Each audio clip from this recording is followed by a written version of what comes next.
the day-to-day, the shit change, but you know for the most part nothing indifferent. Sometimes be stuck in my ways, weekend fucked up in somebody's kitchen, sticking my hand, I'm chilling with the troops and my few cans down, so I walk like Winston.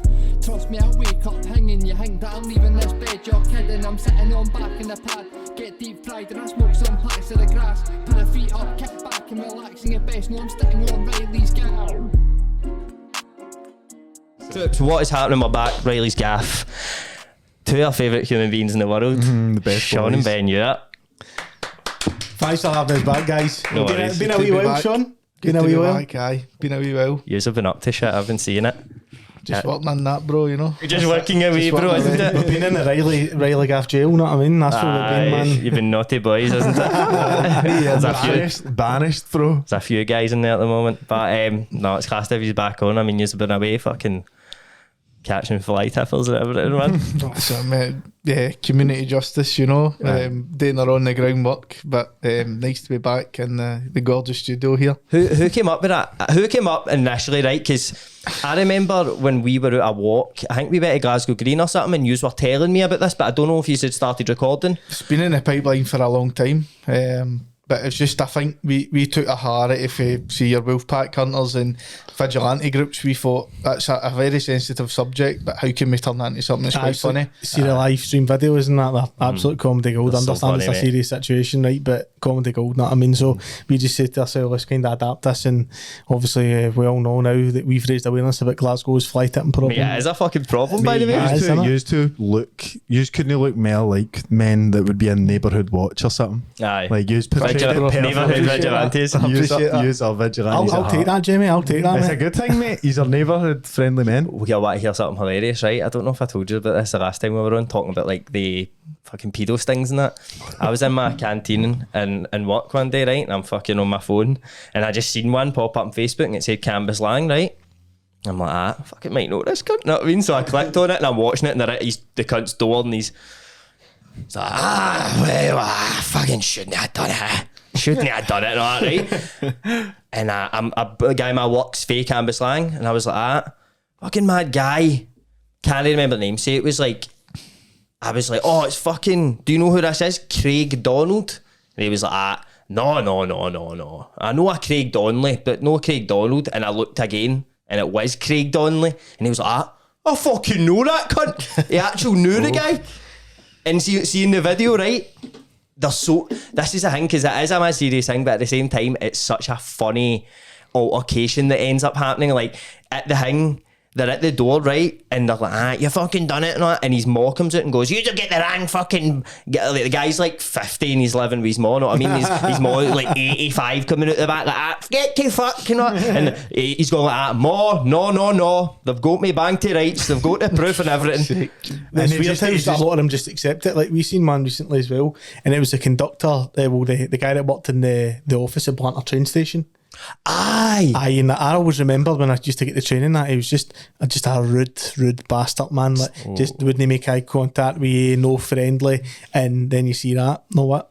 Just desserts, innit? Just desserts, what goes around comes around. Aye. If you're rude to me, you get done for shagging Wayne's. What did he actually have sex, or was he just trying I think it's just messages. I don't know too much about the background. He was just shooting his shot. just trying his best. Trying to fucking lay it up, man. He's clearly a bad guy like the rest of them, you know what I mean? They're scum, but... Aye. Mate, there's another one. That's a your famous one, but there's one, and the guy's at his door and he's like, right, mate, you're fucking... There's 3,000 people watching you now, and he goes... Oh, mate, that and was... And he's like, I can't fucking believe you just done that, and he's pure... Sorry. That's what we done in the video, and it was we got a boy who actually fly tipped Martin Quinn, actor. He was fly tipping, and we had the videos like, you're on Facebook Live right now, 10,000 people watching you and all that. You lose your job, you lose everything. Is that the time when you just got at to him? Aye, we people love fly tipping, man. Is that one of the good things about that was it didn't make the final edit of the sketch, but there was a member of the public, a guy that lived in one of the flats, one of the residents was just watching what they're doing. He's like, you fly tipping? And we're like, no, we're making a film. And he's like, all right, aye. And he's like, can I be in it? He's like, can I be in it? And we're like, aye, of course. And the guy was just like, you fucking fly tipping bastards and all that. Didn't he make the final cut? He was good, but he wasn't of our cut. Oh, I mean, but it's a different level when you get out in the See, streets for the before years. that's Conor Riley's decision. Do you know what I mean? As a He's callous. filmmaker, He's a callous filmmaker, mate. He just cuts people. he's a killer. He Well, is. mate, and do you not seeing the name he's up? Who can blame him? Know what I mean? He's a beautiful You artist. wouldn't. You'd look at the guy and say, "Beautiful human being." He is, right? In the words of Brendan Rodgers, "Beautiful human being." But that guy doesn't take any. He's a straight up shit. killer, mate. He's a straight up killer. I love how He's a super gremlin. when we were at Pavilion filming and that, obviously he was filming for us, and it's just class watching it. He's like, because we were thinking we might need to be like, Connor, we want you to do this. Connor, we want you to go out there and do this. And he was just like, do you want to just grab some food and I'll just go about getting some shots myself? And all that. We're like, He came back, he was like, right, I get 39 shots, so that would do up probably about 3 minutes. If you're mate, he's a fucking profesh. See the standard of what he's putting out is absolutely brilliant, isn't it? It's so Next good, level, man. mate. That's his job, professional. He's going to do something pure wild one day, I think, Connor. I think he's going to do a mad documentary that's pure critically acclaimed. Well, he done the penis one, which I the penis enjoyed. Penis That was one was wild, mate, wasn't he had a good chopper on him. That's something to do with my serial killer, actually. Penises. Is it? So it's we're here to discuss.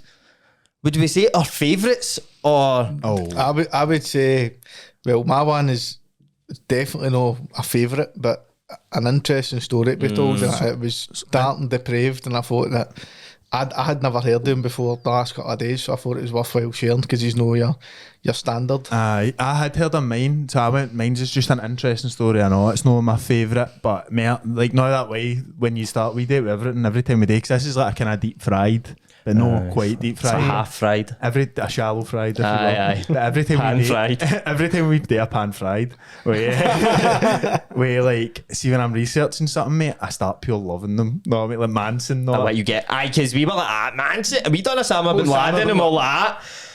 I mean, he's got a point. You know what I mean? He's a man that died for a cause, mate. I mean, what about what they done to you? You know what I mean? It's always that, man. Aye, so that, as I've been researching this, I've been like, this cunt's a fucking G, man. It's weird how everybody has there's like an interest in like the dark side of that for everybody. Do you know what I mean? Because obviously you couldn't put yourself in a position where you would commit heinous crimes in that, right? But heinous, right? Barbaric, but it's interesting and it's more popular now than it would have been 20 years ago. In my own spare time, I always listen to podcasts about killers and stuff like that. It doesn't mean I want to be a killer, but it's just obviously. What do you think that is? I think it's so interesting far crime in removed. that, isn't it? Like, It's so far removed for anything that the majority of people in the world would ever experience. It's like try to uncover something that's just totally unrealistic in their own life. I think that's the attraction to it. It's movie shit, innit? It's like going to Narnia, mate. You're like, wait, cunts can do this? Like, what? This is a thing? That's like go to Costco, mate, isn't it? Bro, Costco, bro. It's like the most, Costco cake, bro. the most taboo things.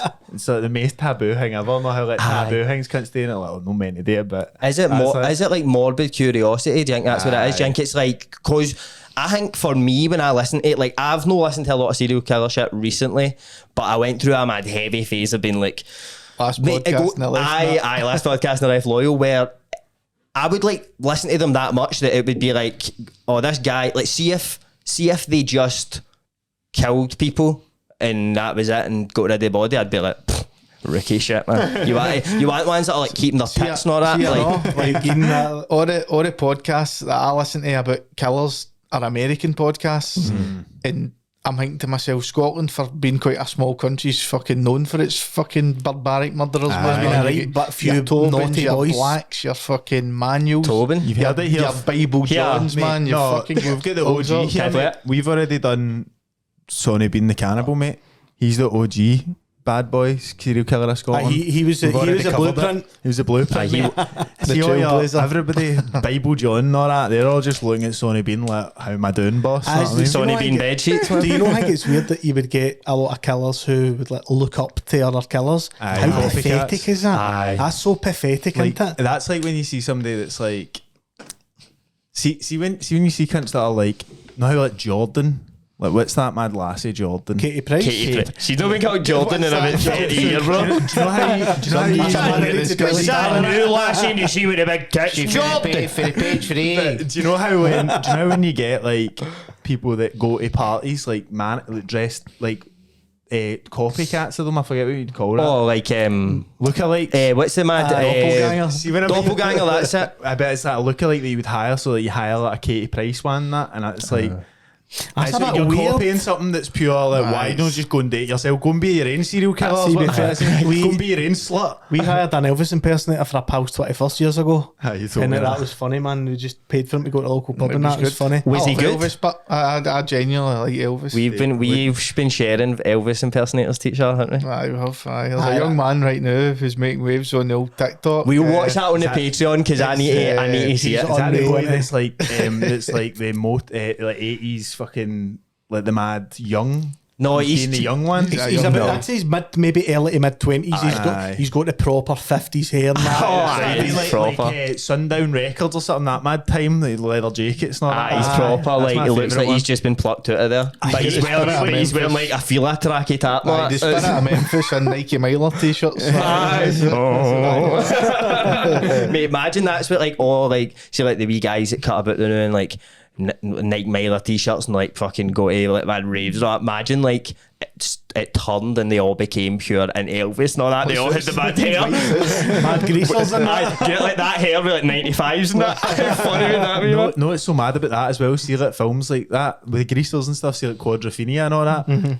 How mad is it when you see like specifically Quadrophenia, like wee guys that are like 16 in suits, scooting, getting on it and all that. It's such a weird, like, the subcultures between that, because like you'd have jocks and then greasers and all that and nerds, whatever. But nowadays it's just Nike tech. that's what it is, isn't it? Tech, That- please. I that's can't it. really say it, but I know, mate. it's just for coziness, mate. I like Mate, I get it. The practicality of the Nike tech is absolutely brilliant. I don't own one myself, but Bro, if you own one, you go out and buy another one right after it. you got one, They're the comfiest. If you owned can't a do it. violet, if you owned a violet coloured tech fleece, Oh, you would know the joys of. I just Riley's keep fucking it in my motor at all times just in case it can fucking kicks off, mate. Mine's is in my motor, though. Mate, mine's is in my motor. What I go get? Back up. see, to be fair, it would be like a domino effect. I'd end up buying the purple lilac Nike tech, and then the XL Bully comes. Oh, aye. Right. And then the Range Rover Evoque comes on finance. Oh, Yeah, and then you get your driveway all paved and that. Aye. And then an AstroTurf out the back. Black gates. That's your car at home and that. But mate, talk to us. What you thinking about these XL Bullies?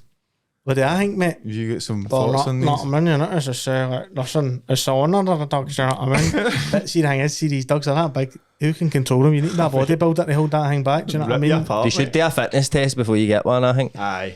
Aye. A wrestle. You need to wrestle like a black belt, Aye. like a jiu-jitsu cunt. But I don't want to say bad things about the Bullies because Todd Cantwell's going to kick that door in. He's going to have a stern word with his Is he own. in? It's the fucking owners, man. Is he in? Is he campaigning for it then now? He loves them. See, Why to not be just fair, give them like, all muzzles? I think personally, like, if the schools can't deal with bullies, how can we expect just normal people to? Everyday people no training or nothing. People that have been to school and stuff like that, you know, university students who are working in schools, they can't deal with the bullies. So I'm just talking shit there. So how the bloody hell? As a wee baby menty when it's getting mauled by one. I know, wet willing cunts and fussing people's feeds down toilets and all that, man. You shocking. It's like, mate, first year Friday, do you have that? Good killer first year in Killer school. first year. What's that? There was rumours that you'd be attacked and battered after everybody else in the school, but it didn't happen. Mate, we It actually did- did it happened to a have- few The 5th of people, but November it was Bonnie night. Remember.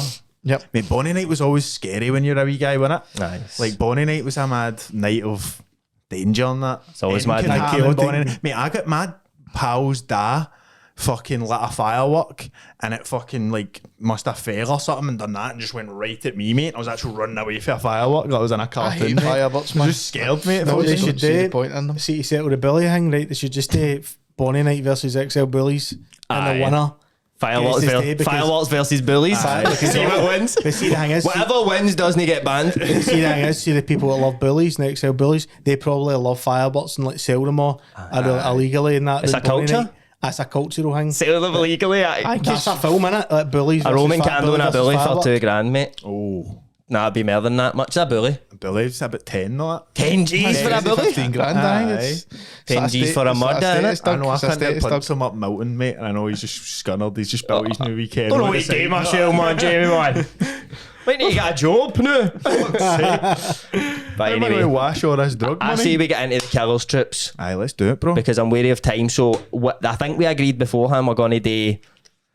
I mean, is there any better way to decide who's gone in what order than numbers? Need to do numbers. Classic numbers. So Classic, man. I'm going to turn my back. Who are we nominating to do numbers? Who's most reliable? James can do the numbers. James Kelly. Right. James Kelly will Just do remember it's 1, 2, 3, 4. Right? 5. Right, wait, I'm going to turn my back. You can just close your eyes, I believe you. Well, I just see the order. 1, 2, 3, 4. Right. First up's going to be number 3. It's myself. It's yourself. And then second is going to be number 1. That's myself. Oh, yours. Yours. Oh. You alright? Are you You ready Aye, for we're it? good. Right, Aye. nice one. We've got dossiers and that about this, haven't we, John? Came well notes, came well prepared, so Next up, after that will be number 4. Sure, mate. And then James And Kelly then me. last. I like it. I like Oh. that. Save the best till last. Don't mind it. Right, Sean, take it away, mate. Who is your killer? I've got my dossier prepared here, so we're ready to go. I really want to do this in an American accent, but I don't think I'll be able to read or notice it. Israel Keys, born January 7th, 1978, was born in Richmond, Utah, and was the second of 10 children to John and Heidi Keys. So Israel Keys is my chosen scumbag. So the Keys family were fundamentalist Christians who were homeschooled. So the children in the family, the 10, were homeschooled, and when Israel was 5, moved to Colville, Washington. So the research I've done has shown that the family were fundamentalist Christians. You're laughing already. No, I'm loving this so much, mate. I'm sorry. They were a family, I don't think they had a lot of money kicking about, Aye. and they were fundamentalist Christians, so they kind of moved from state to state with different groups following their beliefs at the time. But the information that I've got doesn't show that he had too much a traumatic childhood, which is Oh, quite... really? That's quite rare, isn't it? Usually it would go hand in hand with somebody who was commit certain acts. So, Aye. growing up, Israel would enjoy starting fires, housebreaking, and would steal and sell guns. So this was in his teenage years. So he was really- ambitious, man. He was cool as fuck, basically. Aye, he was a bad boy. What age are we talking here? So this was in his teenage years. Oh, bro. So, Homeschooled and then that? Can I also ask what kind of year this is? so he was born in 1978. So this would have been in the early 90s. Oh, This kind of right. stuff was Recent, going quite on. recent then, huh? Quite recent. So it was fairly recent. So at 14, he stood at 6'2" in height, and in his teenage years would murder cats and had fascinations about new metal rock music. So that's like Linkin Park, Korn, Slayer, all that kind of stuff. So as we've seen, it's Nirvana. So he was fascinated with new metal rock music, and this would continue as a theme that continued to the day he died. Is that corn and that? Korn, and Do you mind I'm that not short really dog? familiar with it. Aye. Dog in EK, aye. Mate, he'd have been got a dog, Israel Keys. So he was brought up in a strict family, and it was a Mormon family as well. So they turned. I don't know the connection between being a Mormon and fundamentalist Christianity, but it's led the family into becoming Mormons. And Keys began to turn against the Mormon family. And after the family relocated to Maine, where they would get their employment through selling maple syrup, he would announce that he was an atheist. And once he announced that he, wasn't a believer, the family banished him. Banished, aye. And at that point, that's when things started to go Mate, slightly downhill. Banishing somebody for your family very rarely makes them do good It's, things. it's never good news. I've been banished. Aye. It's always fuck. I'm fucking been Plus, banished. as well, what you gonna say, Ben? See, Sorry. to be fair, like, seeing he's like buying and selling guns and that and killing cats, you'd think Banishment's maybe that would have been the... banishment's the fucking lowest of and the shit that's coming to him. in his like teenage years, he would get his fun. So I said he would harm animals, which is like a regular sign of a killer or a future killer. Aye. But he would also burgle houses, steal guns, steal weapons, just steal things. So you can tell he got a bit of a buzz for the sort of unordinary stuff. Being a naughty boy. So when he left his family, or when his family banished him, may I say, he joined the army. So in 1996, but at that point the US weren't engaged in a war, so he was stationed across 2 states when he was in America, and he was in the army for about 5 years. There he's there. So this is There's a a man. picture of Israel. Is he buffing that floor up, man? It Nice and looks like shiny. he's buffing the floor up. Nice and shiny like that forehead, man. So he was in army sites between 1996 and 2001, and there wasn't a lot of information during that period of his life. I'd assume that if you're in the US Army, you'd be pretty disciplined. However, there was a downfall where he was then banished for the army as well. So Common theme. First it was his family, then it was the army, and the reason for that was drinking under the influence and driving offences. So I'm not sure how it would work, but basically, Can't if do you're that now, mate. fucking about, you're going to get kicked out, aren't you? So Military police in it, man. If you're not, I bet he was that, but I bet he was a mad weird guy. They were like, soon as he does something, he's out of here, I mate. can't keep watching him eating that spaghetti, you know. He's freaking me out, mate. mate. So I was stationed in Washington State, and that's where he lived for a period of his life. And at that point, he found love via Match.com. So this was in like 2001 or something The like new that. age. So he found love in Match.com, and the lassie who would then become his girlfriend relegated to Anchorage in Alaska. So he was obviously for the mainland America, and then he's migrated up to Alaska, where he would spend the remainder of his life really. He would regularly travel back to the US mainland for Alaska, so he would regularly get flights back and hire cars out, which was the first sort of initial sign of a bit of wrongdoing. So he would be living in Alaska and Anchorage. He would then fly to somewhere in mainland America. He would hire a car, and regularly on the receipts for the car hires, he'd be travelling like 500, 600 mile at a time in different cars. So people, fuck, aye. reflecting, for me knowing what he'd done, you're like, well, he's fucking, what's he doing in these cars, Aye. right? Mate, see, just a wee side note, see, moving to Alaska, I think that's a bit funny. I'm just going to So that guy moving to Giga, What is it? the mad guy that moved to To Gia? Giga, I'm yeah. going to fucking, I've got to just move to Alaska, mate. I've gave up on everything. So when he was on these journeys, at this point, there has been rumours that this is when he started to kill, but there's actually not been any confirmation during that period of time or evidence that he did kill then. However, one thing that was proved is that he created his own murder kits and would station them in different points across the country. So there was rumours, here's a picture of the murder kit in question. So there would be rope, sort of cable ties, tape. Store there your would be basics. and then there would be guns as well. Israel was fascinated with weapons, and he made his own silencer, which he tried to use on potential victims, which I'll discuss later on. But he stationed these murder kits like over 20 of them all over America. They managed to find 2. So when you think about how calculated this is, he's clearly got a plan to carry out some fucking vigorous action. Being able to find a bucket in the woods is insane. Mate. You must know what he's doing. Imagine finding that. Aye. That'd be vile, wouldn't it, man? They'd Kelvin Grove creep you Park out. or something. Aye, you would think it was a bam up, wouldn't you? Aye. It's for Halloween, mate. It's fucking September. So in his lifetime, he would regularly travel, because to get to Alaska and mainland America, you need to get a flight. So he would regularly get these flights and travel all over America. And I was thinking to myself, like, why would you do that? So how would you fund it? But as I said, he was a burglar, so he had a bit of a wheeler dealer in him, and he actually used to rob banks during this period as well, right? So the way he would do it was he would scope out like a rural town or a rural area which had a bank and lots of different access points in and out, and he would wear a disguise. So often he would create fake beards. Bro, I'm getting that guy Sunglasses, anything he and wants. He would go in with a pistol and rob banks. So he actually managed to get up to $10,000 in one heist. Aye. So you can tell he's a calculated, fucking risk-taking individual. And at this point, this led through the noughties, and the first murder that he was actually convicted with came in 2011. So when you consider that he's been pretty much wrongdoing for his teenage years in the early 90s up to 2011, there's a lot of stuff this guy's done that he's not been held accountable for. Aye. So the robberies were first, but the first time he murdered and was convicted for a murder was in 2011. And what he done was he flew from Anchorage in Alaska to Vermont State, so that's like northeast America, isn't it? New England, aye. So he's went to New England, and he's checked into a motel, which he would usually do on his fucking trips. And at this point, he was ready to kill. I don't know why I'm smiling. Maybe you're ready to kill me. at random, he started scoping out areas in Vermont, and he was trying to locate people that didn't have children, because he had a thing where he didn't like to kill children. He just thought that was fundamentally wrong. Bang out It's that. something he didn't want to That's do. what I draw the line. There's a heart in there somewhere. So at random, Keys tried to identify an elderly couple, and the unfortunate couple would be Bill and Lorraine Courier.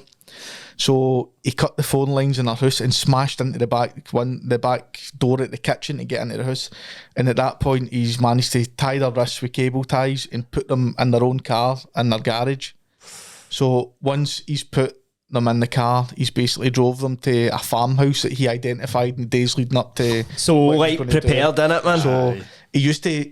The thing about Keys is that he thought he was really, really intelligent. So he would like hire a car, drive it to another state, and then he would dump evidence of bodies in another state. So he's trying to make it really difficult if there was a case to be made against him. So basically, Israel took the elderly couple in their car, in their own car, to a farmhouse, and he took Bill into the farmhouse, leaving Lorraine in the car. So he's took Bill into the farmhouse and attacked him with a shovel that he had left, and he left a murder kit in the farmhouse, obviously. Knowing he's like, known as Israel. I know what Israel's like. So Israel battered him around the head with the shovel, and then he's went back to the car to get the wife who wasn't there. So she had done a runner. So this really angered them. Know what I mean? The plans weren't. It wasn't going to plan. So he's managed to get her, because obviously she's tied up, so she's not going to get very far. And he's took her into the house and he's duct taped her onto a surface. So he's left her in a room. So what he's done to her in the room is he's strangled her, but he's not killed her, but he's knocked her unconscious. And then when he's knocked her unconscious, Bill has managed to fucking wake up for the assault with a shovel, try to make way towards like getting out of the house, or the information's not there, and then he shot him 10 times. So he shot him 10 times when his wife has been knocked out. So what he's done is he's taken the body to the basement of the house, apparently, laid the body out, and then the wife has woken up. He's taken her down facing the fucking body, and then he strangled her and raped her, killed her. So Dirty bastard. I know, mental. Fucking dirty bastard. Evil, man, innit? So, after that, he then went to visit his brother in Maine, New England, and then flew back to Alaska. But he'd left the bodies in the basement of the farmhouse. Oh, did he? I mean, now you were saying like you would like kill and then drive to another state and then bury the body there. Aye. I was imagining like this cunt's like kill people and like put them in the boot, and then like think about any time you've ever drove for more than like 2 hours. Think about how much shit goes through your head. He's been driving with these people in about the full time, just thinking, alright, like never just thinking like, what am I doing here? The thing was, Keys was known to, he was good at getting rid of evidence, and what he would do is he would get milk bottles and dump, like, so say if he's dismembered someone or he's getting rid of a weapon or something like that, he would chop it up, he would like, make it basically impossible to get, so we'd dump them in rivers. But with this double murder, he just left the bodies in the basement of the house. But they were never actually able to recover the bodies because the house I believe that the house got set on fire, or like a construction mob just demolished it, and then the bodies went to landfill, and they've never actually been able to do the families justice and get the bodies back for this one. Fucking hell. How did they know that he committed? Did they admit to it? I'll go into that. I'll go into that. So that's his first two like known killings, right? No, we're saying sorry about like driving with a body in your motor. I just think how like back in the day, how paranoid I'd be driving about with a bit of bud in my motor. Know what I mean? Never mind a dead body in the back. 2 dead bodies, mate. The post coming up, just thought, right, mate. Right, mate. How you doing, mate? Aye, his next killing was the most shocking one, and this is what kind of led to his downfall. So, basically, what he would do is he was regularly travelling to mainland America, and he was trying to keep himself very clean, trying to make it impossible for him to get caught, but he get negligent, and I think he maybe wanted a thrill, and he killed somebody, or was attempting to kill people in Alaska.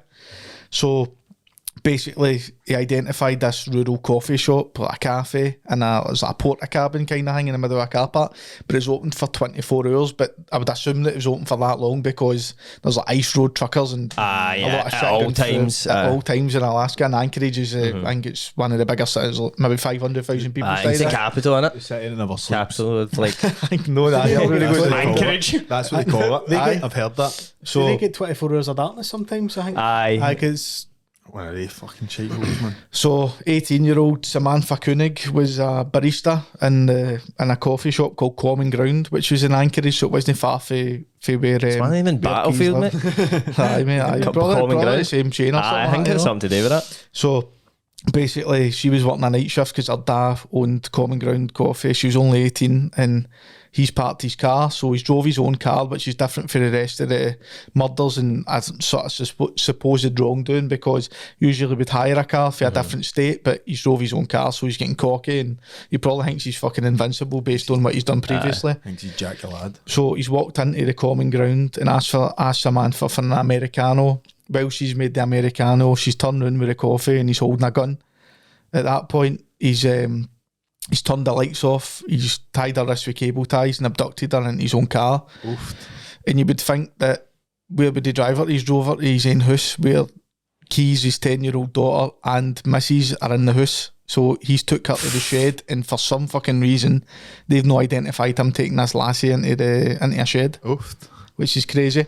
That's wild. So the next port of call was that he tied her up within this shed and put a noose around her neck, and he said, I want you to wait here, I need to go and try and allocate something. So as he was a bank robber, he liked money, he was fond of finances, and he basically had the girl's phone and he was sending text messages to her boyfriend, and he was like, oh, I need to get this, I need to get that.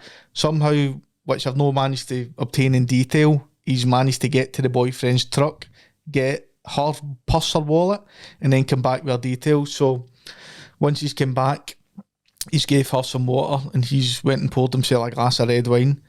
He's then came back out to the shed and killed her. At that point, he stabbed her, raped her, and then strangled her. So it was an absolute brutal killing. But it gets even weirder. So he decides to leave her body in a hanging position within the shed, just locked up the shed, and he's then flew to New Orleans the next day for Alaska to go on a 2-week cruise in Mexico himself. So mental, man. This is absolutely insane. Aye. He's living his life. So man, he's, Fancy a wee trip to Mexico. so he's holidayed alone on this cruise for 2 weeks in Mexico. How would he Right? justify that to his girlfriend or wife and he's wedding? He's like, where's your dad? He's just a maid on a so 2-week He's cruise. partying. This is just something I need to do every year, Henry. I need to go and Get out of my Mexico. system. I think it was like a relationship where it was like both of them got to do their own thing, but he's mental. There's no too much information, but basically he's come back for the cruise and he still had this lassie's cell phone. So what he's done was he's come back and he said, right, I need to try to find a way that people still think she's alive, because I think he thrilled on the attention. Like, he's like a typical serial killer that wants to get noticed. So he said, right, I need to make so that, remember, Alaska's absolutely fucking freezing, so this body's been in this shed for 2 weeks. So he's waited till the body sort of thawed out so it wasn't frozen, and then what he's done is, I'm going to take a picture of the body and make it look as if it's alive. So he spent 3 to 4 hours doing makeup on the body, right? Fuck's sake, man. So he's done makeup on the body, bought the Anchorage local paper, and he's managed to apparently hooked her eyeballs open with sort of fishing, like a kind of like a fishing wire. Aye. He's wired the eyes open, and then apparently people don't know if this is true or if it's been generated on the internet. He's then made a poster demanding a $30,000 ransom for her release, even though she's dead at this point. Fuck's sake, man. There's a picture here, I don't know if Jamie will be able to put it up. So apparently this is poor Samantha holding the newspaper. He's done a good Oh, job. fuck, bro. So it's mental on it. Oh, that is fucked, mate. So done he a good spent job. hours doing the makeup, but people say this might not be true, because apparently the picture was taken when she's lying down. It looks as if she's standing up, but people don't really know the ins and Because outs. the way her hair is flowing, it would be like behind her neck if she was lying down, wouldn't it? With gravity, sort of. Do you know? It looks like it's sitting like as if she's How's he straight done up. the hand as well? Is that his No hand? idea. That's I don't his know. hand. So the next port of call for him is he's then asked for this ransom and asked for it to be transferred into her bank account, and obviously he had a card, so he had access to the money. So 5,000 instead of 30 was sent, but knowing that taking money out of ATMs, the Anchorage police were like, this has to be a local guy that's done this. So they were like surveilling all the different ATM bank machines, and with that amount of money you can only take, I think $500 it was at one transaction a day with a card. So he was taking money out and basically the police had identified a white car. Can't remember what type of car it was. It was a white car, and it was constantly taking out this money. So his next port of call is he's then been invited to his banished family a sort of wedding in Texas. He's then travelled to Texas, right? But there's been like really a bit of wrongdoing with the bank account, so he's getting tracked, but they don't really know who it is. But they're onto him, sort of thing. They are onto him. So basically, he goes to Texas to this wedding, and then the Texas police have said, right, we have noticed money coming out. We've noticed it's a white car, so they said, right, we've got grounds to stop him. So he's then drove. They've stopped the car. Once they've stopped the car, they found a fucking murder kit in the car, and they found that girl's cards. So at that point, he was then sort of arrested, and that was him. So it was just total negligence that got him in the end, really. Do you know the thing is, though, what you're saying about how it's a common theme with them all, as you said, like, they'll do something and no get caught and be like, right, and then it'll escalate and they'll do something a bit worse and they'll no get caught. Aye. And then they start losing the buzz for doing it because they're thinking, I'm never going to get caught. So they start actually leaving clues to get caught because the buzz is like dying for them. Like they need that thriller, like, I might get fucked for this. Do you know what I mean? So the next port of call, when he was, so this is only in 2012, that girl got killed in 2012, so it's fucking 11 years ago. So there's actual footage of him getting interviewed by the police that kind of shows his character. But one thing I found funny was that he continually demanded Snickers, Americano coffees and cigars. So I think that he was like, if I'm going to go down, I want to fucking... He wants everything his own way. He's a control freak. I seen a fucking mad Irish guy on TikTok. He looks like a mad now one of the guys. I get up at fucking 4 in the morning, yeah? What time do you get up at? Like one of the mad cunts, like one of the mad... I'm exercising while you're sleeping. And he was saying, I tell you what, if I had my last €100, I'd buy a bottle of Moët, a 20 a mile brand fucking stuff. He's like, if I'm going to go down, I'm going down my way. So that's maybe what Israel was like. He was going down his way. Jamie, actually, there was a TikTok which shows a clip of him getting questioned. So here's a real character. Here's Israel Keys. Back when I was smart, I would let them come to me. Just remote area.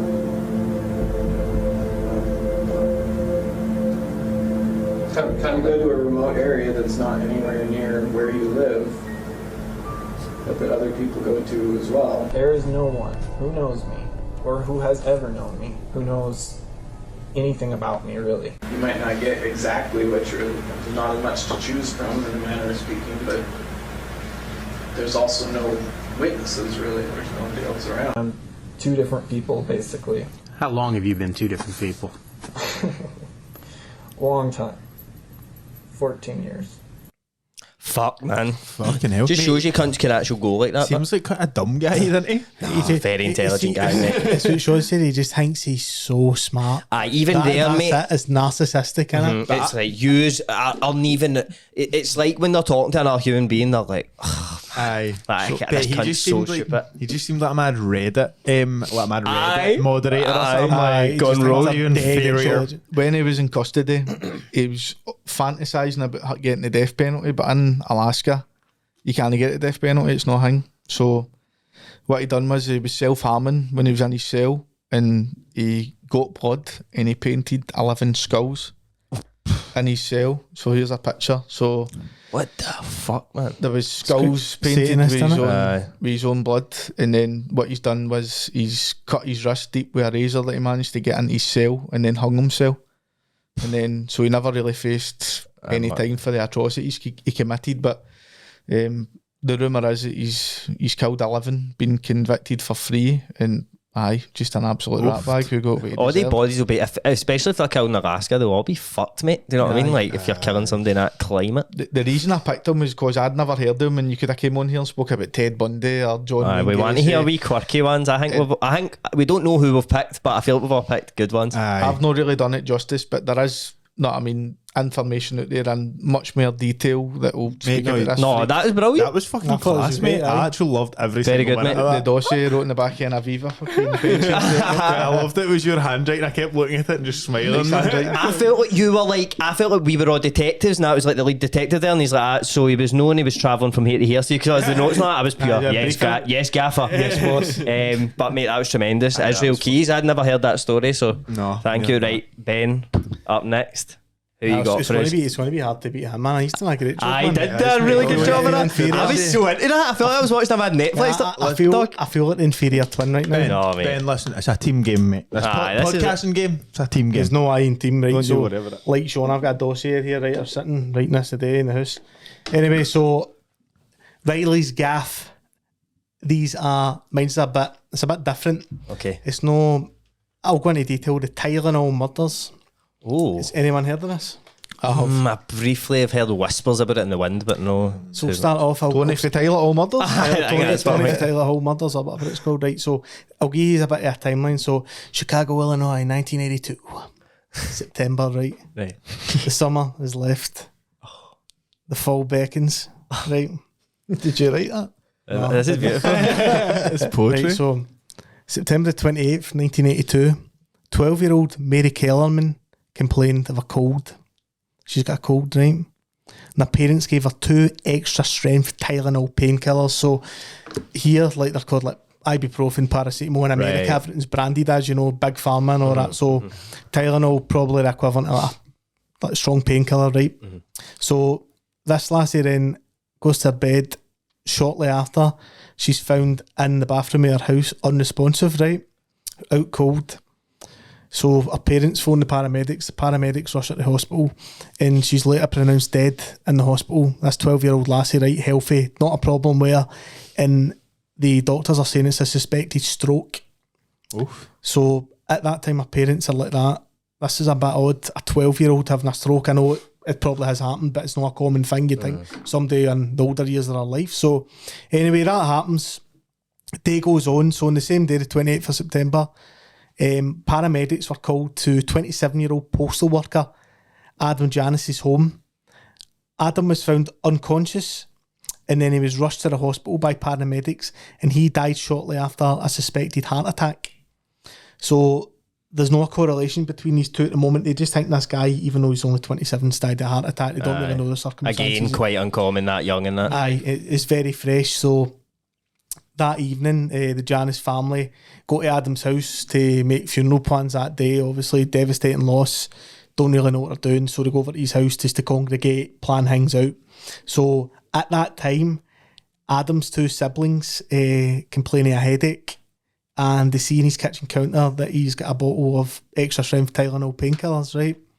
So his 19-year-old sister Teresa, with a headache, then goes to take 2 tablets, as well as her husband, 25-year-old Stanley Janus.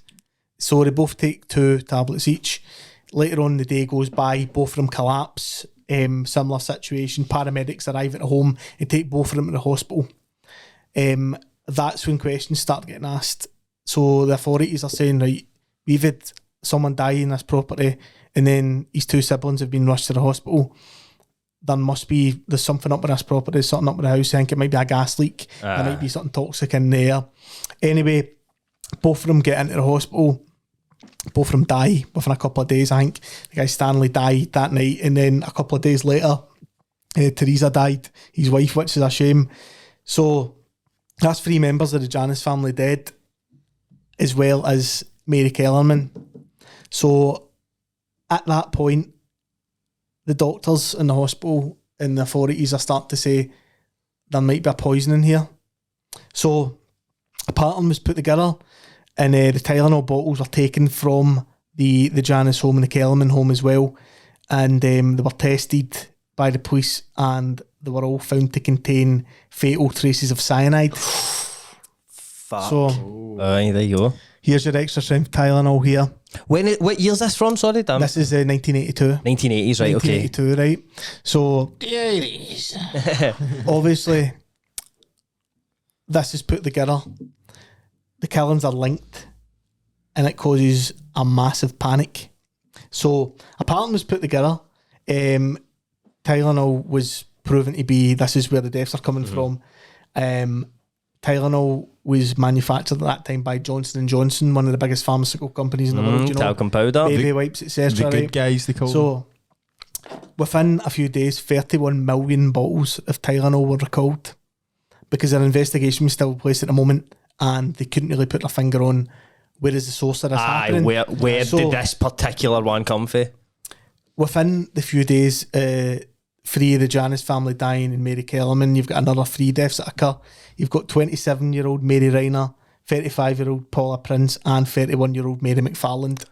Same situation, headache, Tylenol, and they've passed away. Trying to let flies. Cyanide poisoning, right?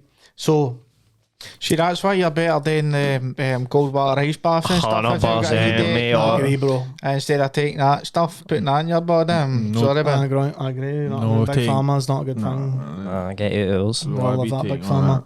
So anyway, the lot numbers in the bottles of Tylenol were taken, and it was established at that time there was numerous locations of product distribution, right? So obviously the police in the investigation with the FBI are trying to identify where are these tablets being interfered with and where is the cyanide getting added, and it was concluded that it wasn't happening with distribution. So it was clear it didn't occur at the Johnson & Johnson facilities, and that's when they realised that these bottles were being tampered with in local shops in Chicago and placed back on the shelves.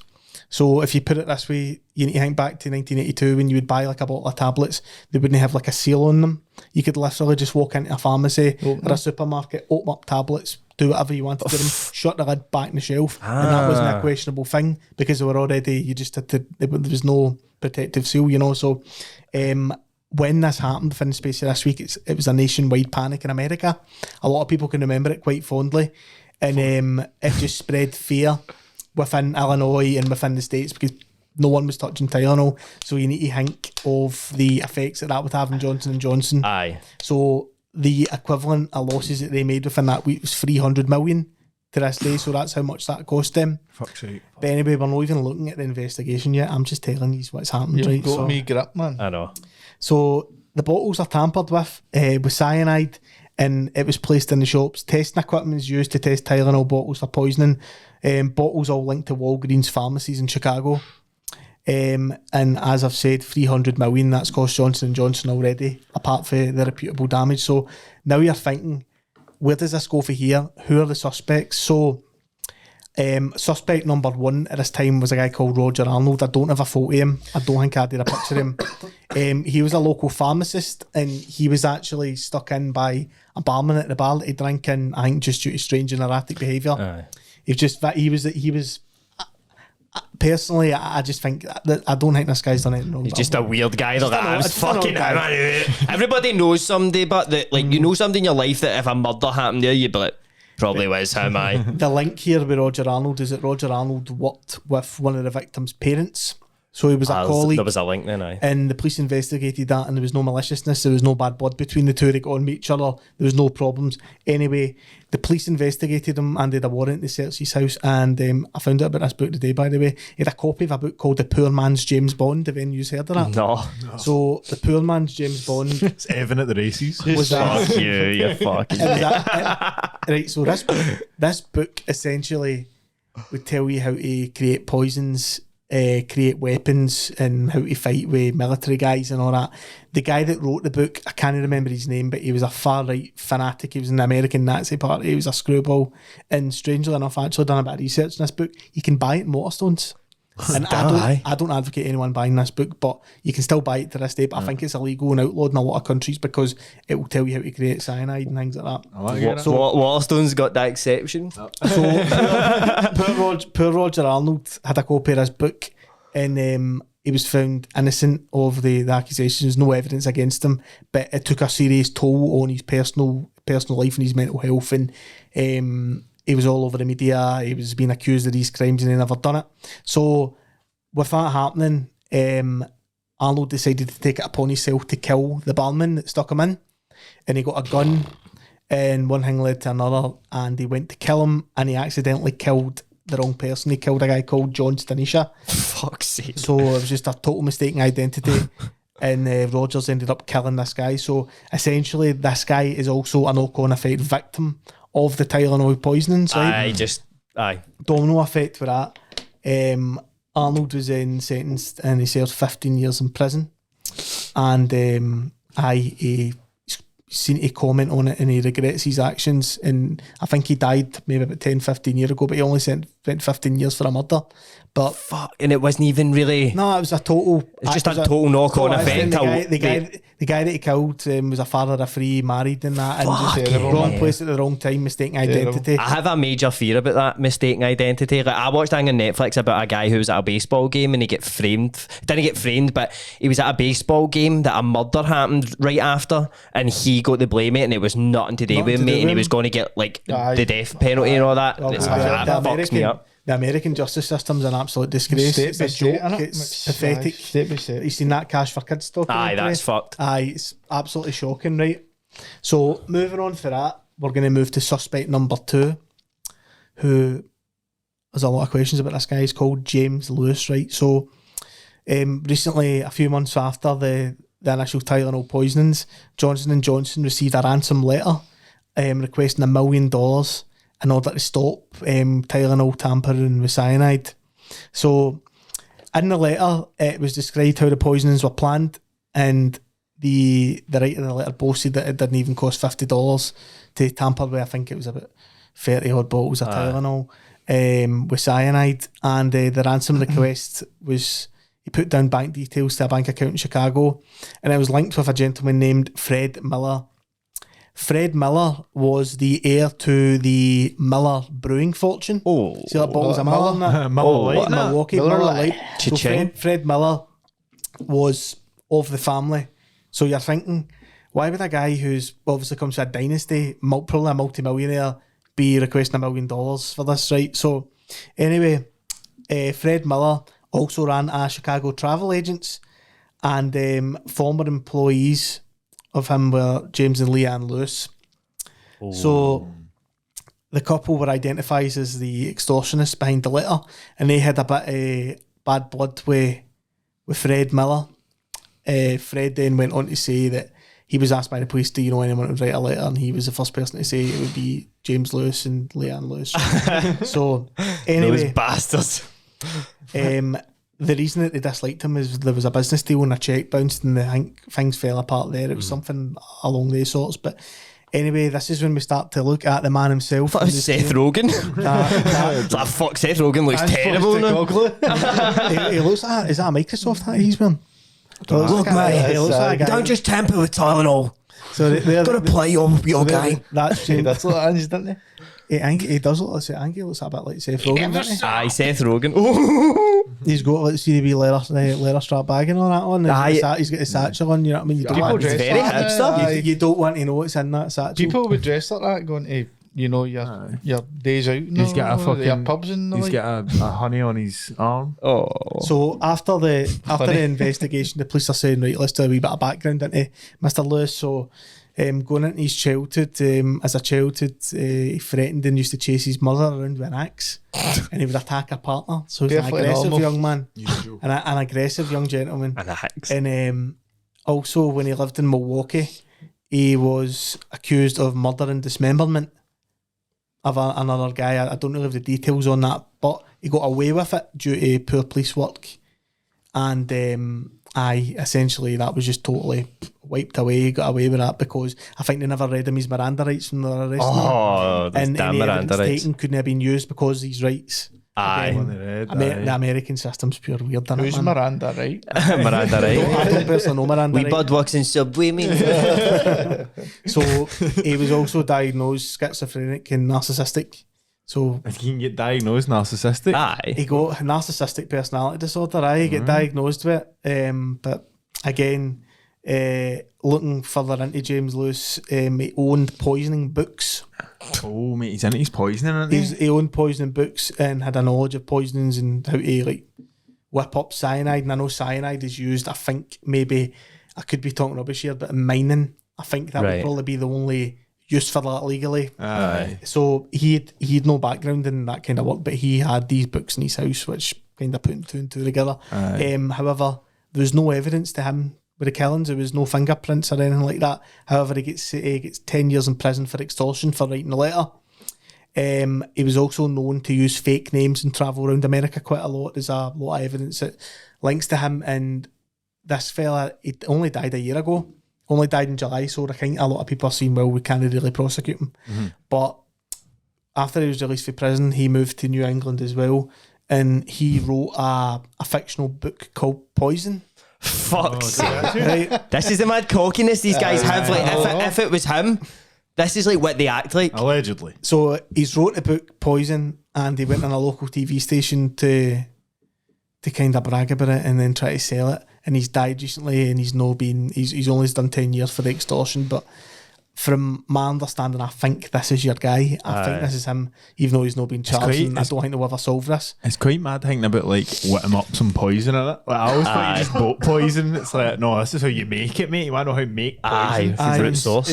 It's death potions, mate. It's Harry Potter shit. I know it is. I think it's just really, really weird because even handling that, it would be really dangerous. Like, you need to be a chemist to do that appropriately. But that's a mad 80s thing. Can he just play about with cyanide? But also, you've got suspect number 3. Oh. Who is the widely known Unabomber Ted, I think it's Kaczynski. Ted Kaczynski. Photo on screen. He just died as well, didn't he? He died a few years ago. So he was a suspect because obviously he's, I think they would refer to it as American terrorism, and he was bombing and things like that. His parents had a home in Chicago at that time, which he was known to stay in. The FBI went to him and they wanted to get his blood, but I don't think he would give him it. But they done their research and there was no evidence that he was guilty. So I think for talking about that, you're probably all roads lead to James Lewis. But again, there's no motive behind this. Maybe if he had done a show with Johnson & Johnson, something like that. They wanted to put them out of business and he was going to have a pharmaceutical company or something like that. The thing is, with the Tylenol killings, there's absolutely no motive behind it. There's no reasoning behind it. That's fucking bizarre, man. People don't know. So with the aftermath of it, it's still an open investigation. They're still looking into it. I think that the Chicago police have tried to put a bit of money into it because the FBI have just washed their hands clean of it and just said to themselves, what's the we're point? never going to catch the person that's done this. Waste of resources sort of thing. There've been numerous copycat killings leading on from that, with tampering with things and poisoning, and pharmaceutical companies developed anti-tamper packaging, which we all know and love. I can't. Mate, they're a fucking nightmare, mate. So you could maybe say that's the only good thing that's came for us, is that no one can tamper with tablets. And obviously this has been linked to, have you ever heard that, this is kind of just a bit of rumour, right? But see, at Halloween, there's always stories about people that would put razor blades in chocolate and tamper with sweeties. Hysteria around that, kind of rumours like that were linked to this. Right. So it's had a bit of an aftermath. That sort of like myth of like things on there what you seen watch it. Tampons and the tampering myth. I'm sure I seen one on Facebook a few years ago and it was like, people on Castlemilk, watch out, there is a man putting ecstasy tablets into children's fucking... I know, the things are always a lot of shit. Who's going to have like 100 eckies and be like, know what I'm going to do? Get hundreds of Waynes fleeing. Mate, I couldn't say that somebody put, no, how like, you used to say like put razor blades and dog treats in that. Somebody said this is razor blades in a baguette in Springburn Park. No, genuinely, you just left the baguette in the park. You get people that put like tablets in that and dog treats and like bits of chicken and all that. Because they don't obviously get an issue with dogs. We were, me and Jamie Wood were talking about that and we were saying, who even are the cunts that do this? It's these type of cunts, but know what I mean? They're always lone. It's either that or just this guy that's got a gaff and there's a dog that pisses in his gate every day and he's had enough and he decides to take it out. People should just stop tampering with things. Tampering's not... That happened to that John McAfee, like, see the guy, do you know the mad guy? About him, you could do a whole episode on that guy, but... Did he die? Apparently people think he faked his own death and all that, but someday his neighbour pure hated his dogs, and I think one day he just walked in and shot his dog in front of him or something like that. Man, somebody done that to you? I just don't like your dog. Did he fake his own death? He went and killed that guy or something. He's killed a few people. He's got a few bodies. Faking your own death is tampering with death, mate. It's tampering everywhere. Tampered with your immortality, tampering with your life. You'll be chilling in the Fug's mansion with 2-pack up there. Oh, you'll be smoking a blunt up there, bro, no doubt. That's the story Tylenol killings. It's an interesting one. Aye, that. mate, it was good. I enjoyed It was that. an entry. It's no. It's a bit different, innit? It's a bit different, but It's a bit out there, a bit kooky, mate. I liked just it. think it's terrifying because it could happen to anybody, and it was completely random. So As well, it's so interesting as well how things happen, like certain events, like 9/11 led to like high security in Aye. airports. That led to like something that's changed the world forever. And they don't even know who done it still. It's mental. I know, it's crazy. Tell Isn't you what, but I will never drink Miller again now. Oh, no way, mate. Boycott Miller, isn't it? Fred Miller's name should not be mentioned in this one, right? Aye, but right, Evan, you take us on with your one, brother. Trips, the podcast is brought to you by G4 Claims. If you're involved in a road accident that was not your fault, call G4 Claims on 01698 767 172 or visit them at notatfaultclaim.com. The process is completely free and you could keep 100% of your compensation. Troops, if you want more episodes of Riley's Gaff, head over to patreon.com/Riley's Gaff. We have the £3 tier, which gives you access to the extended part of each normal episode where we normally save all the hot action for. We also have the £5 tier, which gives you all the extended episodes, a bonus episode each month, and access to the Discord chat. The £10 tier gives you all of the above, but you get 2 bonus episodes a month and 10% off merch. And the last tier, the daddy, the goat tier as it's called, is £20 a month, and you get everything and anything you would ever want. You get to request episodes, you're a mod on Discord, so your name's a fancy colour and everything. Oh my god. You get shout outs in any episodes if you want a wee birthday shout out, whatever you can think of and we can do, we will do it. And on top of that, you get 20% off merch. How sweet is that? So if you've already joined, thank you so much. And if you haven't, what are you waiting for? Patreon.com/Riley's Gaff. Right, Troop, so I have went for a man named Joseph Kallinger. Have you ever heard about this guy? No. Oh, I know the name, but I can't think. Oh, you're in for a treat. Right, so Joseph was adopted in 1937 at 2 years old by an Austrian couple after being placed in foster care. Stephen and Anna Kallinger ran a shoe shop in Philadelphia and adopted Joe for the sole purpose of free labour for their shoe shop. Sick. So literally, like, the only reason they adopted him is like, we can just make this cunt work for us and it, like, we don't ever need to pay him because we fucking adopted him. Like, he owes us everything now, sort of thing. So right for the get-go, this young man was not getting any love. Get that mop. Anything for the parents at all. So they would regularly beat young Joe if he made any attempts to live a normal life. He was even forbidden from playing with any kids in his neighbourhood. A neighbour asked Anna Kallinger why Joe is never out with all the other kids, and she replied, "He is not here to play, he's here to work. We gave him a home and he must pay us back." Evil. That's evil, man. Total evil. mate. 30s Austrian parents, man. Fuck that shit. Slave traders, bro. Oh, horrible. So, along with his abusive home life, a few incidents happened which completely fucked him up. First, when he was 5, he came home and asked his parents what the word fuck meant. Anna Kallinger immediately grabbed the family wooden spoon and beat him within an inch of his life for being a dirty little boy. Ooh, So, dirty little boy. just for asking what a word meant. Aye. What's that mean? I know the wooden spoon. Get the spoon, Stevie. Aye, horrible. Then, a few months later, young Joe was caught pulling a girl at school's trousers down. He got the spoon again this time, but this time even worse. So this spoon is just leathering this boy. Horrendous. A few months after that, a local girl bully beat Joe up, which put him in hospital. His parents assumed this was Joe being a dirty little pervert again and hatched a plan to tell Joe a little lie when he came home from the hospital. They told him that the doctor fixed his penis in the hospital as a little demon had got inside of it and was making it hard sometimes. As a result, Joe would never get hard and his penis would always be small. This is what they told him. So they said, look, because he's doing wee things like pulling annoying lassies, are like, you're a dirty. They were like, they were proper purist Christians or something they're called. Like, nothing goes, Old Testament, don't fuck up. Know what I mean? Chastity. And so he was like, what did they do to my dick? And they're like, look, Emotional abuse, physical abuse. bad, man. So one time Joe came home from school and asked if he could join the school trip and go to the zoo. Anna Kallinger, whilst customers were in the shop, grabbed a hammer and started to chase Joe and beat him with it.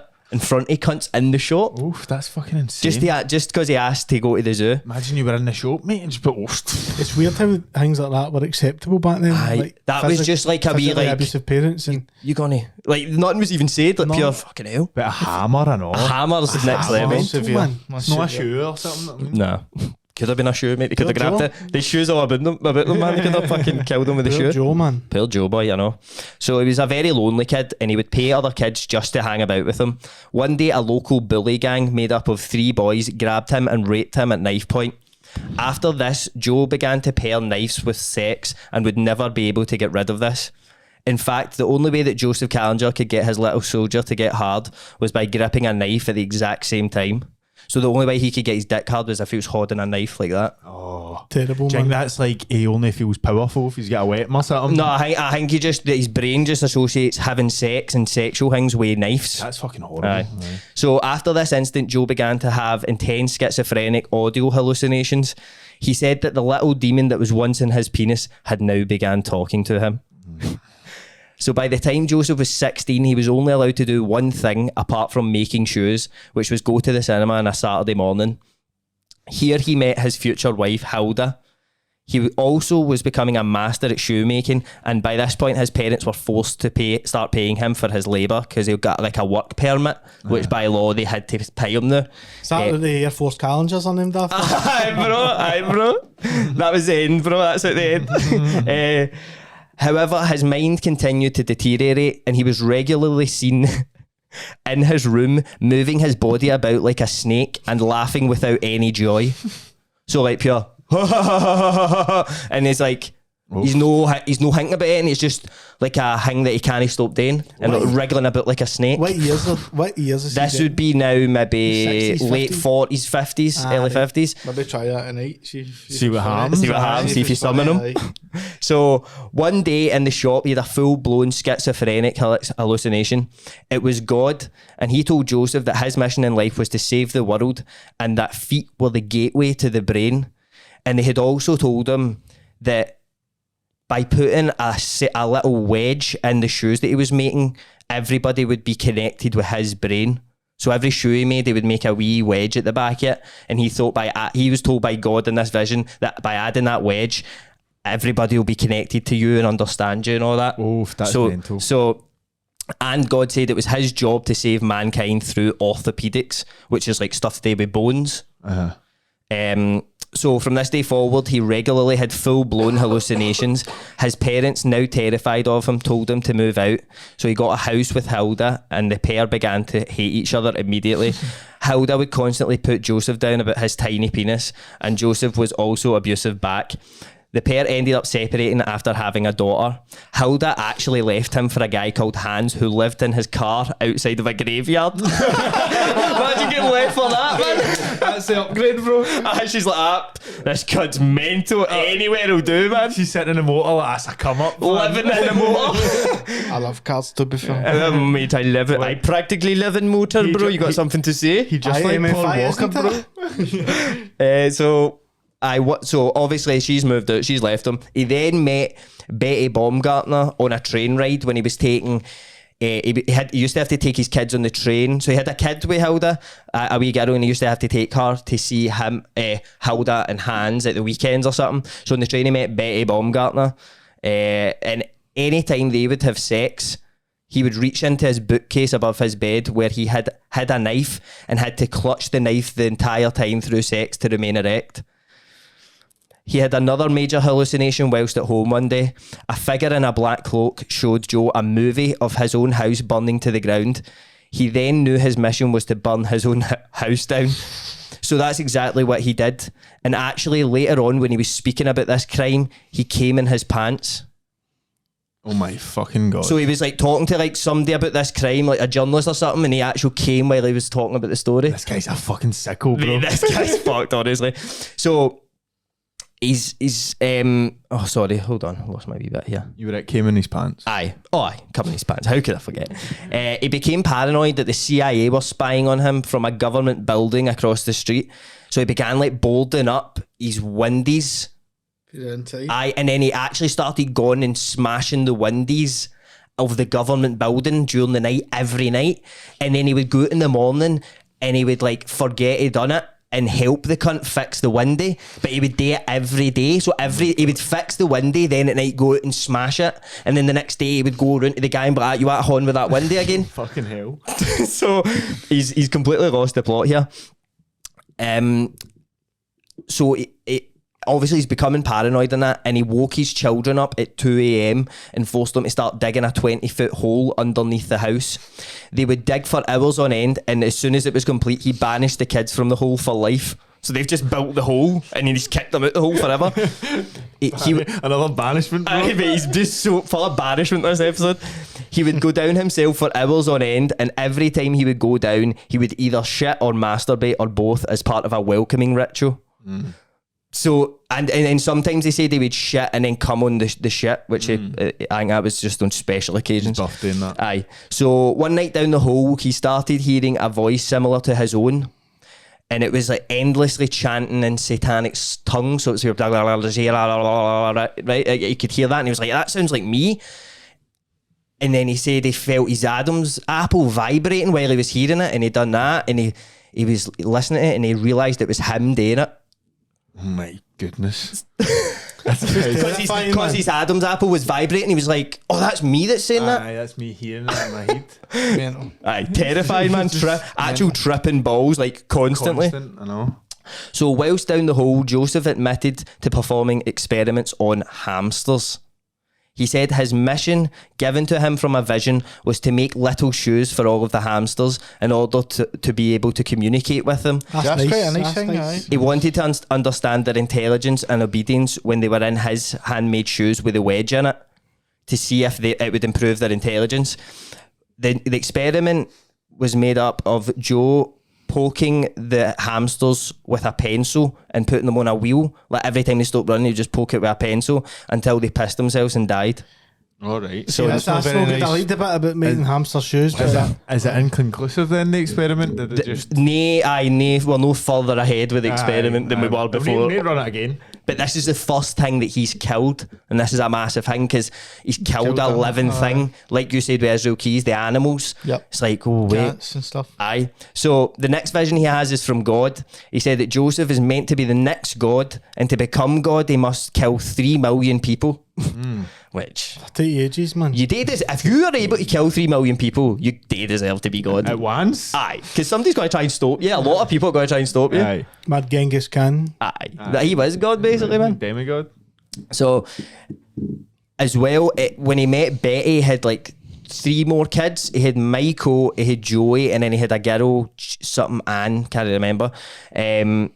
And he would regularly take his son Joey out doing crimes with him. So anytime he would get a vision, he would just go out and do it. And one of them was to spray paint the front of like Menchie, his high school, just his school. Like, so he took his son to Menchie's school, which is kind of like a good son called Joseph, I know. Joey Jr. Wee Joey. Joe Jr. I'm just taking Joey up to the old school and got his fucking spray paint on it, mate. That's quite a cool thing to do, to be fair. I mean, that's a good father-son bonding activity, to be honest. Bart Simpson, man, pure graffiti and all that. Eat my shots in it. So, however, on his mission to kill 3 million people, he chose his son Michael for the sole reason that Michael's penis was bigger than his own. So Joseph Kallinger had a tiny micro penis, and he seen that his son had now got a bigger penis than him.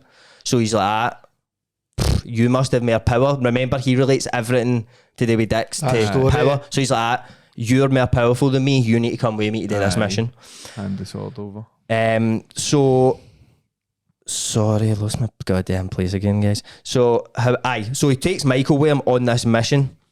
And to Joseph Kallinger, the bigger the penis, the more power you have. So he went on a crime spree over the next 6 months, which involved breaking and entry, torture, and murder. He had a vision that God showed him a man throwing his own son off a cliff, and at the end of the vision, he was rock hard.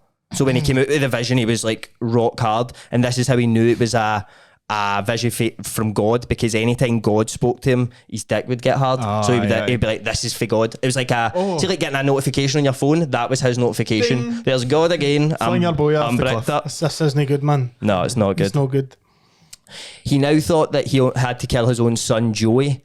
So he took him to a cliff called the Pennsylvania Grand Canyon, which I don't know what Never heard that, man. but so he took him there, and then I don't know what happened, but he ended up not going through with it. It wasn't like a guilty thing, but he like forgot. Like he just forgets about doing things and that because he's just so far gone. So he forgot he was even there to kill him. They went home, everything was sound, but then he had another vision. He had to kill him, so he took him to a pool.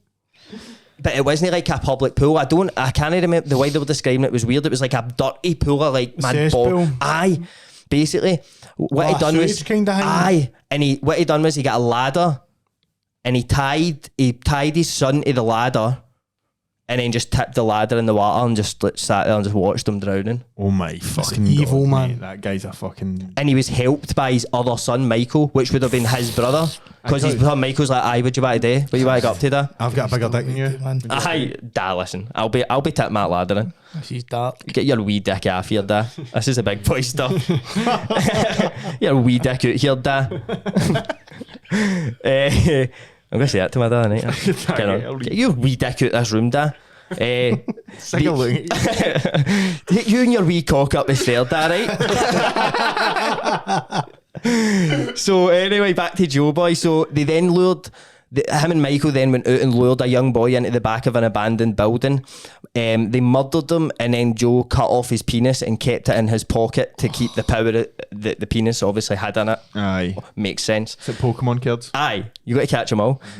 He then went on to kidnap a woman and tie her up in her own house after a talking vagina told him that he had to make love to a beautiful woman.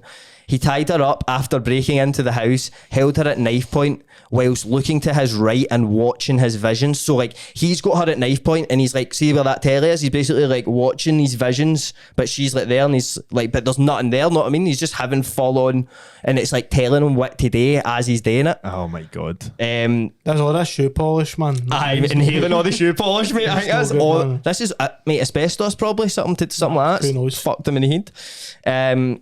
So right before he was about to commit horrible acts on this woman, his visions disappeared, and as soon as the visions disappeared, he got soft. Like he immediately lost his erection, and then he proceeded to just rub his flaccid penis off the woman's pubic hair and then fled the scene. I've done that, I can't lie. You rubbed your flaccid penis on a pubic hair and then fled the scene? Get a wee fucking disappointment, you're like, I'll just kind of just do it. Right, I'll see you later, right? That doesn't normally happen. So his last crime was wild, and this is what the one he ended up getting caught for. So basically what he done was, he was out and about with Michael, they're patrolling the area and they're thinking, here's this vision I've had, we need to kidnap they tie a woman up, and I think what he was doing was, because he fled the last scene, he had to follow through with what he was doing. Like, he didn't follow through with it, so the vision came back and was like, you're a fucking chicken head, mate, get back out there and do that. So he found another woman. What he done was broke into their house before she got back. The woman was out, they broke in while the house was empty, and then they were waiting on her coming back in. So as soon as she came in, they've grabbed her, tied her up, and fucking... And in the vision he had the second time was that he had to pour lighter fluid into her eyes, right? So he's getting like lighter fluid, and he put it on like cotton pads and was like about to put it on her eyes, and then the door opened downstairs and he's like, what the fuck?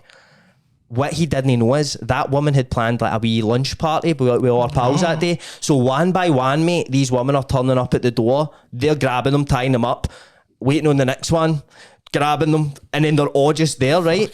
He's having these visions and that, and then I think he ended up like stabbing one of them, and then the visions went away and he left the rest of them. What?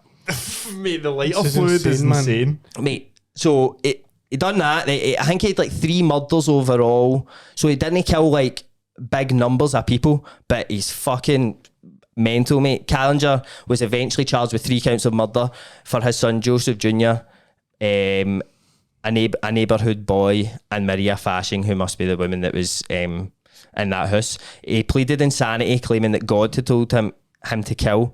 He was found sane and sentenced to life in prison on October 14, 1976. He is insane. How can that guy be found sane, bro? He's alright. Fucking none up. He's not that talking. Who's not that talking vagina? Tell them to do something. It's fucking maybe not that, but it's something. I think so far this guy's the evilest. Aye. but it's not. I don't know if I just feel bad for the cunt though. In a way, his childhood's obviously a big contributing factor It's to fucked. imagine The just hassles. seeing God and being like, you need to kill yourself, right, mate? I need bother that, mate. Too It'd be the much worst shoe polish, existence mate. ever. I know. Too much Jamie, shoe polish. could you go on the text I sent you and pull the? You've probably seen this video, by the way. Was he getting an interview? Aye, mate. Wait till you see him. You've probably seen it. There are killers on the loose, traveling from town to town, state to state, stalking their victims, kidnapping, raping, then murdering them. What would you do if you got out of here? I would probably do the same thing all over again. What would you do? Try to murder everyone on the planet Earth. Joseph Kallinger, a brutal serial killer. We'll be seeing more of him tonight, too. On average, each day, 5 innocent people fall victim to homicidal monsters, like John Wayne Gacy, who was convicted of more murders than anyone else. Authorities have identified 120 serial sex killers. According to some estimates, 35 of them are still on the loose. They roam the highways and shopping centers of America, crazed with sadistic lust. Police insist that Sadistic to lust. avoid becoming Is one this of a their public victims, service the announcement? public must This is first insane. He's a bad understand guy, the that was perverse mind too. of twisted minds. Yeah, this is the that who's they are. who up here, man. This is All Stars. It's unbelievable. Joe the- Kallinger. The thought that he was saying. Fuck me, man. Here at the State Hospital for the Criminally Insane, just outside Scranton, Pennsylvania. I'm a patient person, got a good listening ear, and try to help people. You're a patient with a good ear, and you try to help people Yes, when you're not trying to murder them. yes. When Kallinger's my reign God. of terror ended, 3 were dead, including his 14-year-old son. You murdered your own son? Yes, I did. Why did you do that? He was a sacrifice. I was to murder 3 million people, the planet Earth. And he was a sacrifice to see if I could murder one of my own. At the end of murdering all the people on Earth, I was going to murder my own family and then take my own life and become God. What do you think of the death penalty? I'm opposed to it. What a shite. The state has no right to take your life, but you can murder other people? I don't think anyone has the right to take a life. Except you? When I'm under hallucination, I do. These voices from God, these hallucinations, do you still experience them? Yes, I do. Often? Often. Do you ever feel violent? Yes, I do. What do you feel like doing? Killing people. You still feel like killing people? Yes. Describe the feeling that you get when you feel like killing people. Well, last March 11th, I was hallucinating, and I took a razor blade and I cut a man's throat Here in the hospital? here in the hospital. Do you think you'd murder me, Joe? That's gruesome, Joe. Licking his That's lips. horrible. Yes, it is. And you don't blame me if I say I hope you never get out of this place. I hope I never do either. Oh, Very definitely sane, man. Aye, definitely. I sane. seems all there, eh? 100% sane, That's mate. Joe Kallinger. That's fucking mental. You see nasty that? teeth, man. That's one of the ones that you can just see it for the get-go, mate. For the if you the way he's brought up, and that's just Yeah, what you else is don't going to stand a chance, happen. sir. But aye, there you go. James Kelly is up next. So who you got? Thank you, boys. Well done, Evan and you. Well done, my man. Right, I'm going to take you back to the OG, mate. Gilles de Rais. Oh, who's that? Gilles de I've Rais. heard this guy French. Oh, that's Lana Del Rey's papa. So Gilles, he was a knight who became the richest man in France. He was also He's became, that. Stunning, isn't he? he also became famous after battling alongside Joan of Arc in the 100 Years' War. He was loved by everyone in France and hailed as a fighter for God after battling at the Siege of Orleans. Nobody but could have expected that he was secretly a prolific serial killer, paedophile and Satanist. That's no good. He's considered in some circles to be one of the first identified serial killers in world history. However, some modern day historians say that these are false allegations and want to get the case reopened and get him exonerated. Get it reopened? Mate, people want to reopen the fucking case, mate. Can I just time remind you, machine, sorry, that man. sorry, he was born in 1405.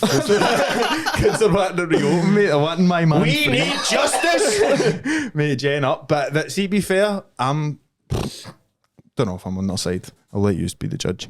So he was born into a noble and rich family in 1405. Both of his parents passed away when he was 10. His dad was killed in a hunting accident, but nobody knows what happened to his mum. She died a couple of months later. He was raised by his granddad, Jean de Cron.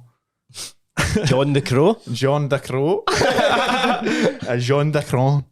He was born during the 100 Years' War, as I said. That was a conflict between England and France that lasted between 1337 and 1453, which is mad, 116 years. It's at it constant. Just warring. So it was like Too long. multiple generations. Too long.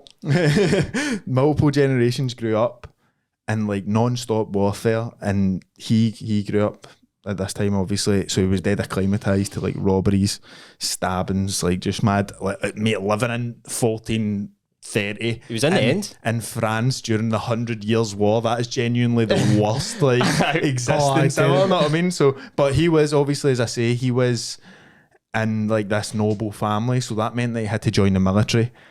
And at the age of 16, he was quite like, he was dead clever in that, and he rose through the ranks. And at the age of 16, he rescued the Duke of Brittany, who was taken as prisoner by England. So as a reward, the king gave him like hundreds of land and land rights and stuff. Right, and it was like so much money, it made him one of the richest people in France. He's allowed an XL Bully. Oh mate, he's got a bit of a boy. Yeah. I've got a wee grow up there. That's what he's saying, mate. But Mate, the Duke will no see fuck all, bro.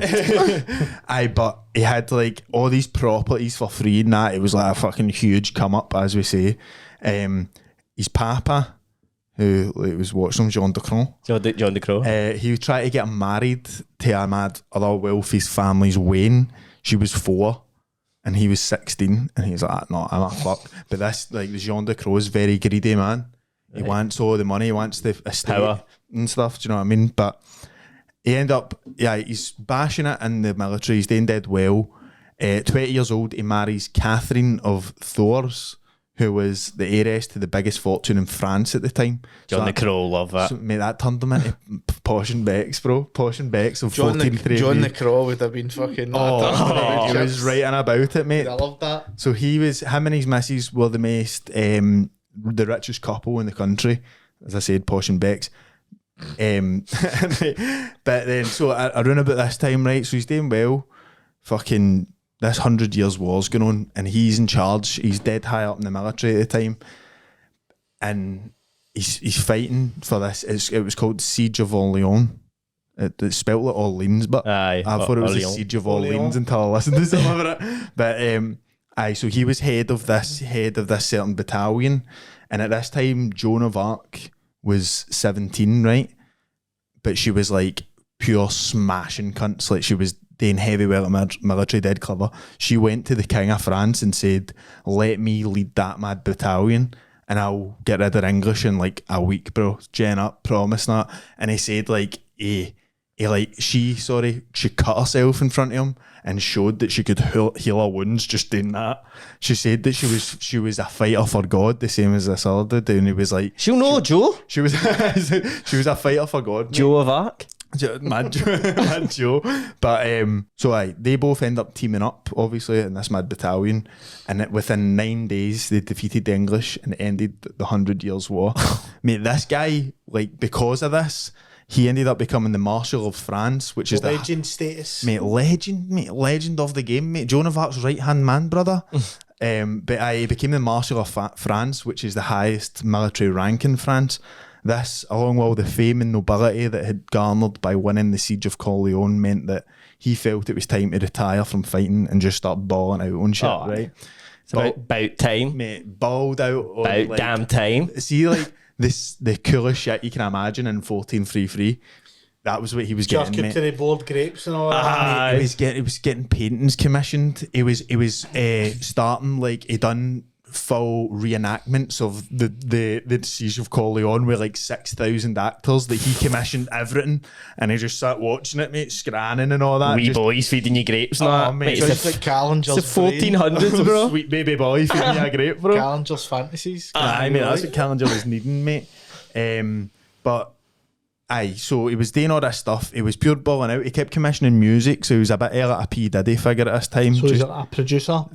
Sean John. He's living the best life ever. Timberland. But then what he ended up doing, he wanted to focus on his own spirituality, so he commissioned a chapel to be built on one of his estates. He called it the Chapel of Holy Innocents, after a verse in the book of Matthew.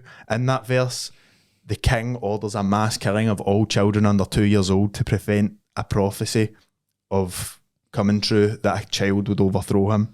A child was going to be born that would overthrow him. He was like, It's just kill these rumours. Just can't I have this, mate? Can't I have this? Get out. Aye. I'm that stupid wee Wayne's taking it, mate. No. Do you know what? Get rid of them all, mate. But so that's obviously heavy weird calling your chapel that, right? So, but his family, right? So see Jean de Rais, remember him? He's like him and all the other mad noble people are pure after him at this point because he's pure balling out and shit. Know what I mean? He's enjoying himself. And his family met with the king and asked that no one would go into business with him anymore because he was living so lavishly. They thought he was going to spend all the dough that was going to be theirs when he died. Because of this, the chapel that he built didn't get recognised by the Catholic Church and it wouldn't give him a priest to do sermons. So he just got all the mad shit made and all the clays made for himself and he just started doing them, mate. The DIY. He was just doing them. So like, because of all this shit that he's doing, cunts are like, this cunt is fucking wild. The king agreed with the family to sign over all of Gilles' estate to them. So the Duke of Brittany took it over and he started selling he started selling Gilles properties like one by one, trying to recuperate all the losses that he had made. But he finds out that one of his favourite castles like top 3 castles was being guarded nearby by a clergyman named Jean Le Ferron. They're all very similar names. So he got pure steaming and bounced round and kidnapped him. He kidnapped the clergyman, which can't he do that? Yes, you can't. But he could. He had like he's a man. The people, the common folk still loved him. They were like, he's a mad hero, mate. He's your guy. Like he could have started a mad uprising himself. So like they were like, we need to sort this cunt out. But so the king was aware of this. The Catholic Church was aware that this guy needed sorted out. His family then claimed that he started to study alchemy to try and get some of his dough back, and then took it one step further and went into the occult, and then eventually sold him to the devil. So this is according to them, right? Dark side. But he did. That some of this is fact, some of this is like what they're saying, but it's kind of in history. This is just all fact, but obviously some historians try to get it. But he partnered with an Italian guy called Francis Poitois, who was a well-known alchemist. For weeks they practiced summoning a demon who brings wealth. His name's Baron. They said that Baron would help. They said that Baron would be able to make gold out of thin air. But after trying 3 times, Francois said for the spell to work, they need a child human sacrifice. He then, according to the family, went on to abduct boys using his noble hero status, would then go on to kill them, rape their bodies, display their heads and sticks around his estates, asking his house guests which one they thought was the most beautiful. Oh my evil God, man. Necrophiliac as well, man. But he got sick of displaying all the wains, didn't have enough room, they were stinking out the gaff and all that. So then he just started, in his chapel he had a satanic altar, so he just started piling the wains up in that and getting the servants to, when it gets too big, getting them to take them round all the different fires in the house and burn all the bodies. When he was accused, his close friends and servants testified on his behalf, saying that these were in fact false lies. False lies. Aye, there was so it was true then. There was never any proof or physical evidence to back up the accusations, but for some wild reason, Gilles de Rais signed the confession and he was sentenced to death. He was hung and then burned at the stake for his crimes. Fuck. Right. Wild that he Gilles de Rais. It's a happy ending then. Mate, that's a guy who got too much too fast. Mate. Cheers, mate. Thank you. Mate, but I was just thinking, like, I don't know if there was no proof. Everybody's like, no, he's not done any of that. The family. Did he not just admit to it a bit? But he admitted to it, but there was mad weird circumstances around how he admitted to it, right? And also, it was the crimes that he was doing was like witchcraft. So he would need to be burned at the stake. Mate, doing a cartwheel was witchcraft back then, but you know what I mean? But like, if you were guilty of witchcraft, what the fuck's that, mate? Fucking hell, it's water. It's what potatoes and water, man. No, but like, because he was getting tried of witchcraft, they would have had to have burnt his body. Aye, right, but apparently he got a Catholic burial, which showed that he was a wee backhander. Aye, it's who you know, mate. I bet Gilles de Rais, when you know John the Crow, mate, you can get it done. He wasn't steak dildo, you know what I mean? I think that's a good See if you're talking about a good charcuterie board of serial because killers. we didn't even know who each other was doing. It was all a secret, and we get such a wide It was buffet range. style. It was buffet style. That's how you fucking do it, mate. Let's all shake hands, mate. Well done, guys. She's done Very gentlemanly. great. Very It's all gentlemanly. buffet style. It was, mate. I had A bit of this, bit of pakora, noodles. None of your like China buffet kind. No, I'm talking no. cruise ship buffet. Oh, that's what I'm talking, wedding a cruise ship buffet to or something. Mexico, bro. Just a Pizza, wee break. pizza Exactly. any time of day, bro. Oh yes, brother. Cheese toasty. Oh. 2 a.m. Hit me up. Good to get back on, but Rodrigo, my man, get me a fucking cheese and ham toasty, bro.